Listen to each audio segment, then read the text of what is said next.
पहला वर्ड है हमारा यहाँ पर कॉन्सीक्वेंस। स्पेलिंग आप यहाँ पर देख लेंगे। सबसे पहले इसका प्रोनाउंसिएशन देखिए आप, यानी कि इसका तलफ़ुज़ देखिए सबसे पहले कि बोलते कैसे हैं। कॉन्सीक्वेंस, कॉन्सीक्वेंस, कॉन्सीक्वेंस, बार बार इसे रिपीट करें। कॉन्सीक्वेंस, कॉन्सीक्वेंस मतलब होता है कि आपने कोई काम किया, फिर उसका क्या होता है, एक रिजल्ट आता है। जो नतीजा आता है उसी को हम क्या कहते हैं, कॉन्सिक्वेंस कहते हैं। एक वर्ड में क्या कहेंगे आप इसे, नतीजा कहेंगे, परिणाम कहते हैं आप उसे हिंदी में। और इसका सिनोनिम क्या हो जाएगा, यानी इसकी जगह और क्या क्या बोल सकते हैं आप, इसे आउटकम बोल सकते हैं, इफेक्ट बोल सकते हैं, आफ्टर मैथ बोल सकते हैं। तो दो वर्ड याद रखें इससे रिलेटेड। एक याद रखें आपकी कॉन्सिक्वेंस की जगह आप आउटकम भी बोल सकते हैं और आफ्टर मैथ भी बोल सकते हैं। आफ्टर और मैथ को वहां पर आप साथ मिलाकर लिखेंगे, अलग अलग करके नहीं लिखेंगे। तो कॉन्सिक्वेंस का मतलब नतीजा, रिजल्ट, अ रिजल्ट और इफेक्ट ऑफ एन एक्शन, यानी किसी भी काम का नतीजा।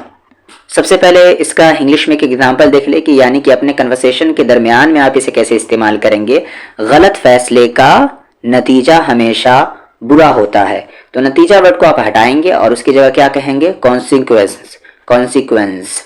गलत फैसले का कॉन्सिक्वेंस हमेशा बुरा होता है।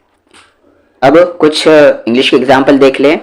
हर काम का एक परिणाम होता है, एक नतीजा होता है। Every action has a consequence. यहां पर से नहीं कहेंगे, सी कहेंगे। Every action has a consequence.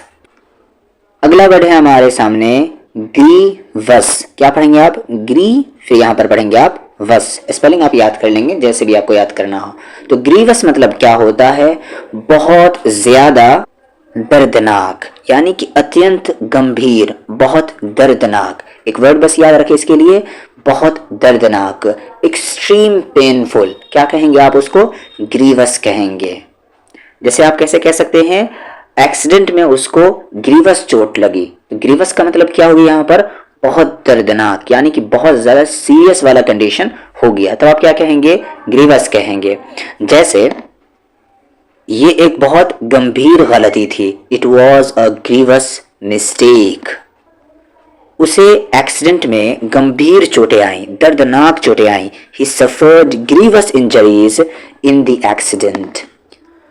अगला वर्ड काफी अच्छा है, चैस्टाइजमेंट, चैस्टाइजमेंट, चैस्टाइजमेंट, चैस्टाइजमेंट।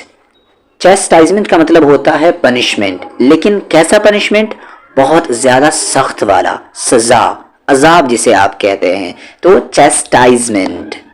या कोई बहुत ज्यादा क्या कहते हैं, जलील तरीके से डांट दे, उसको भी आप क्या कह सकते हैं, चैस्टाइजमेंट कह सकते हैं।